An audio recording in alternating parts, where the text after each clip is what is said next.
అదిదా surprise. Hello, welcome back. This Raj Bharadwaj once again. మనందరికి తెలుసు influencers యూట్యూబ్లో ఇన్స్టాగ్రామ్లో ఎలా ఉంటారో. వాళ్ళ ముఖం మీద పింపుల్స్, గలీజ్ ముఖాలు అన్నీ ఎట్లా పడితే అట్లా ఉంటాయి అన్ని ముఖాలు. కానీ మనకు మాత్రం ఎట్లా కనిపిస్తారంటే అందంగా అప్సరసలాగా అక్కడ ఇక్కడ అట్లా కనిపిస్తారు. కానీ ఈ వెనకాల ఉన్న రహస్యం ఏందో మనకి ఎవ్వరికి తెలియదు. అదే రహస్యం సెల్ ఫోన్లు, దాని ఎఫెక్ట్లు అన్నీ. ఇప్పుడు ఈ ఫిల్టర్లు ఇవన్నీ వచ్చినప్పటి నుంచి వెళ్ళి గలీజ్ ముఖాలు, కర్ర ఉన్న ముఖాలు కూడా అన్నీ తెల్లగా అయిపోయి అన్నీ కనిపిస్తున్నాయి. వీళ్ళందరూ ఇప్పుడు ఇన్ఫ్లుయెన్స్ అయ్యి మనని ఇన్ఫ్లుయెన్స్ చేస్తుంటే నాకు చెండాలంగా ఉంది వాళ్ళ దగ్గర నుంచి ఇన్ఫ్లుయెన్స్ కావడానికి. ఇట్లాంటి ఇన్ఫ్లుయెన్సర్స్ ఉన్నప్పుడు ఏం ఇన్ఫ్లుయెన్స్ అవుతున్నారు?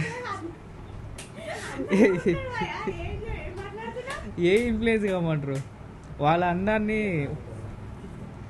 వాళ్ళందరినీ మేక్ ఓవర్ చేయట్లో దాన్ని ఇన్ఫ్లుయెన్స్ చేసుకొని కమ్మంటారా ఇన్ఫ్లుయెన్స్? లేకపోతే వాళ్ళని చూసి ఇన్ఫ్లుయెన్స్ కమ్మంటారా?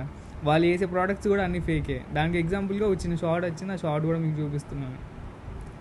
సో మీరు ఎక్కడి నుంచి ఇన్ఫ్లుయెన్స్ అవుతున్నారు? అసలు ఎవరి దగ్గర నుంచి ఇన్ఫ్లుయెన్స్ అవుతున్నారు? ఏమి ఇన్ఫ్లుయెన్స్ అవుతున్నారు? అది కూడా ఇంపార్టెంటే. ప్రతి ఒక్కటి ఇన్స్టాగ్రామ్లో వచ్చేది, యూట్యూబ్లో వచ్చేది ప్రతి ఒక్కటి కరెక్ట్ కాదు. సో ఇది మీకే, మీ అవగాహనకే, మీ తెలివికే, మీ కామన్ సెన్స్కే విడిచిపెడుతున్నాను. Thank you.